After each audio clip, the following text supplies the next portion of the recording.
আসসালামু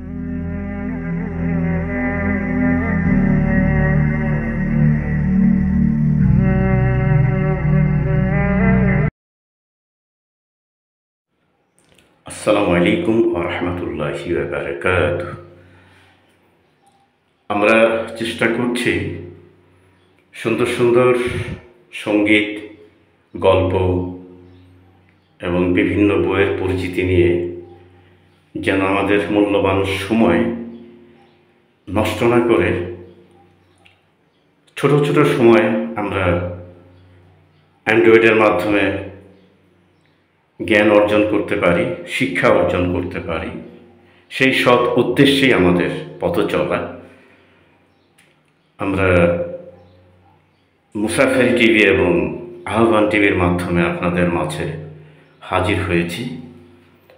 তো এখন যে বিষয়টি আমরা জানব সেটি বিশ্বের সপ্ত আশ্চর্যগুলো নিয়ে ক্লাসে কি হচ্ছে আমাদের প্রতিষ্ঠানে, সেই চমৎকার একটি রোমাঞ্চকর ঘটনাকে আবর্তিত করে আমরা এবার কিছু জ্ঞান অর্জন করব, যা আসলে সপ্তাশ্চর্য মানুষের করাটাই উত্তম নাকি আমাদের স্রষ্টার দেয়া যে আশ্চর্যগুলো আছে সেটাই উত্তম। এই পার্থক্যটাই এখন আমরা বুঝতে পারব শিক্ষক এবং ছাত্রদের আলাপ আলোচনা এবং লেখনের মাধ্যমে।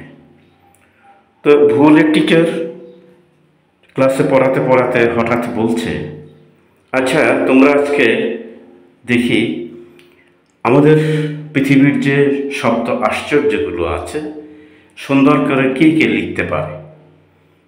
তো সবাই খাতা কলম নিয়ে লেখা শুরু করলো এবং একজন একজন করে খাতা নিয়ে গেল এবং টিচার দেখছে, পড়ছেন যে অনেকেই মানে যেটা আমাদের পৃথিবীতে আশ্চর্য আছে তার মধ্যে মিশরের পিরামিড, আগ্রার তাজমহল, পানামা খাল,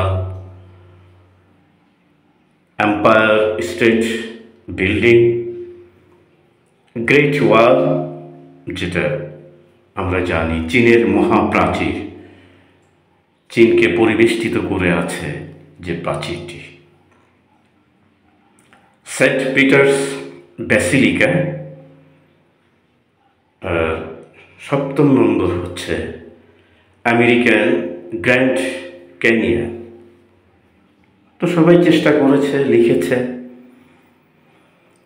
তো ক্লাসের যিনি অন্যরকম একজন ছাত্র, যাকে টিচার ক্লাস উদ্বোধনীতেই জিজ্ঞেস করেছিলেন, নোমান আলী তুমি জীবনে কি হতে চাও? ও বলেছিল আমি জীবনে রাসূলের সাহাবীদের মতো হতে চাই। তো এই টিচারই জিজ্ঞেস করেছিলেন, তো উনি অবাক হয়েছিলেন যে সবাই বলে ডাক্তার, ইঞ্জিনিয়ার, পাইলট, ও বলছে সাহাবীদের মতো হতে চায়। অর্থাৎ ফ্যামিলিটা হলো ইসলামাইজড ফ্যামিলি, এই জন্য এই চরিত্র পেয়েছে। তো আজকেও ও যে সপ্তাশ্চর্যগুলো লিখেছে সেটা দেখেও শিক্ষক একটু অবাক হলেন।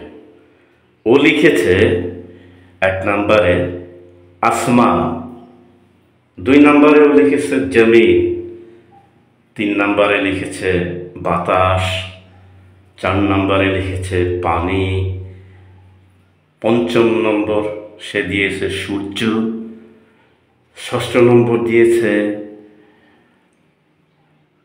মিরাজুন নবী অর্থাৎ ইসরা, ঊর্ধ্বগমন যেটা আমরা জানি রাসূল সাল্লাল্লাহু আলাইহি সাল্লামের, সেটিও দিয়েছে।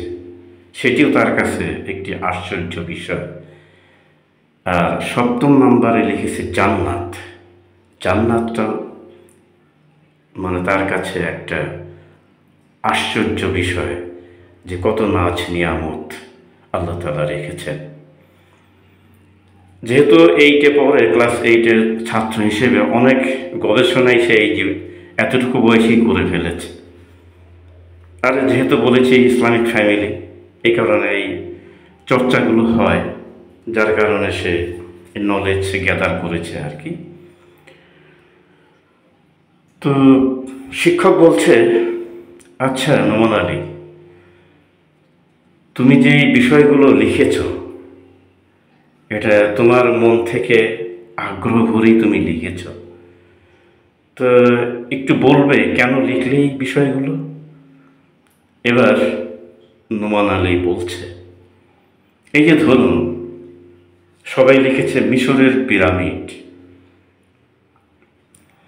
এটা আশ্চর্য হবার তো আমি কিছুই দেখি না।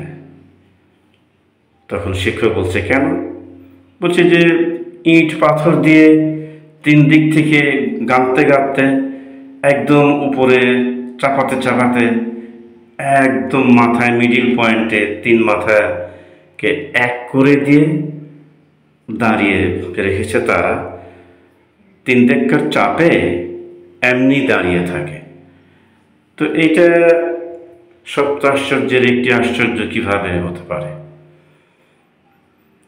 অথচ স্যার, সুবহানাল্লাহ, আল্লাহু আকবার, আপনি যদি একটু আমাদের আসমানের দিকে চেয়ে দেখেন, কত বিশাল আসমান, রহমানুর রহিম আল্লাহ তাআলার আদেশে কত সুন্দরভাবে লক্ষ কোটি বছর ধরে শূন্যে স্থির হয়ে রয়েছে,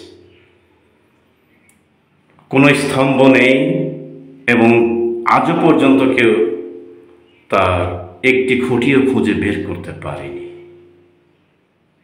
শিক্ষক বলছে, হ্যাঁ সেটা অবশ্য তুমি ঠিকই বলেছ। বলছে, এখানেই শেষ নয় স্যার, যদি অনুমতি দেন তাহলে আমি একটি একটি করে সবই বলতে পারবো। ঠিক আছে, বলো দেখি তোমার চমৎকার জ্ঞানের বহর কত দূর। এবার বলছে, আর ওই যে আগ্রার তাজমহল এমন কি বানিয়েছে মরহুম বাদশাহ শাহজাহান, তার বিবি সাহেবাকে ভালোবেসে তার কবরের উপরে একটি ঘর তুলে রেখেছে নিদর্শন হিসেবে, ইট আর পাথর দিয়ে। তার বিবি সাহেবের নাম হলো মমতাজ, এই মোমো কেটে দিয়ে নামকরণ করেছেন তাজমহল, যেন তার বিবি সাহেবের মাথায় একটি মুকুট পরিয়ে দিলেন। তৎকালীন সময়ে তার যে সম্পদ, যদি তখন ইসলামিক রাষ্ট্র থাকত তাহলে তাকে অবশ্যই পাকড়াও করা হতো, কারণ গরিব দুঃখীদের তিনি দান সৎকা না করে অযথাই খরচা খরচ করে দিনের পর দিন হাজারো মিস্ত্রি দিয়ে একটি অযথাই অপচয় করে রেখেছেন। ইসলামিক কান্ট্রি হলে তাকে অবশ্যই পাকড়াও করা হতো, তাতে কোনোই সন্দেহ নেই। শিক্ষক এবার হাসলেন যে, তুমি তো দেখে এই বয়সে বেশ ভালো গবেষণা করা শুরু করেছ। আচ্ছা, তারপরে কি বলতে চাও বলো। তো নোমান আলী এবার বলছে, জি স্যার, আলহামদুলিল্লাহ,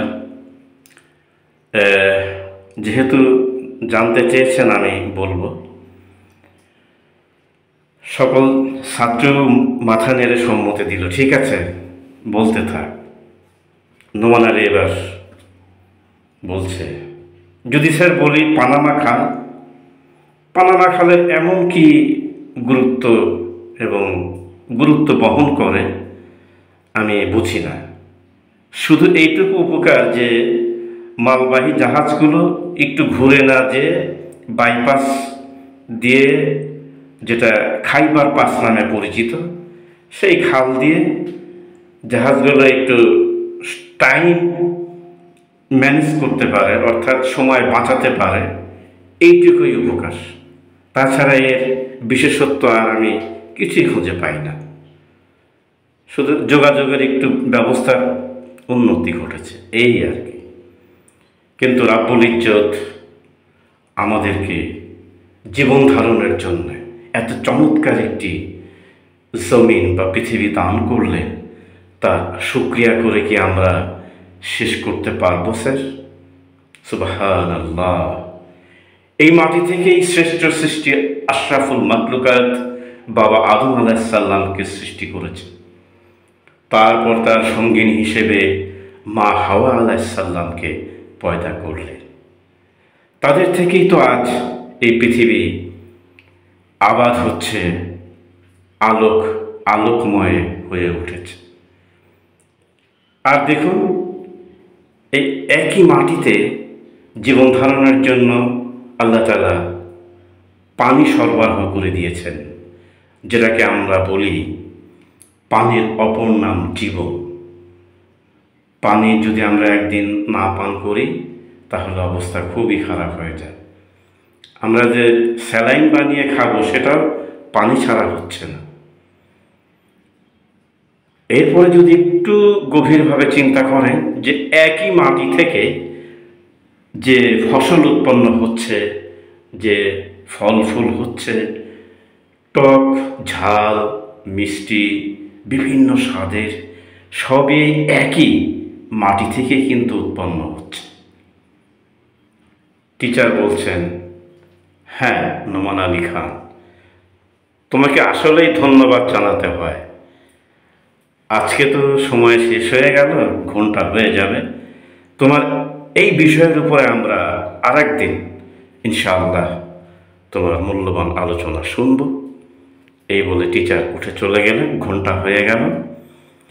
তো এখন আমাদের এই চমৎকার ছোট্ট গল্প থেকে আমরা যে শিক্ষা নিলাম সেটা হলো, আমাদের প্রভু রব্বুল ইজ্জত আমাদের যে সমস্ত নিয়ামত দান করেছেন তার আমরা যথাযথ শুকরিয়া করতে পারছি কিনা, সেটাই এখন মুখ্য উদ্দেশ্য। তো যাই হোক, আমরা রব্বুল আলামিনের সকল সৃষ্টির গুণগান করব, তার আনুগত্য করব, তারই গোলামি করব এবং তারই সিরাতুল মুস্তাকিমে চলার চেষ্টা করব। এই ছোট্ট গল্প এখানেই শেষ করছি। আসসালামু আলাইকুম ওয়া রাহমাতুল্লাহি ওয়া বারাকাতুহু।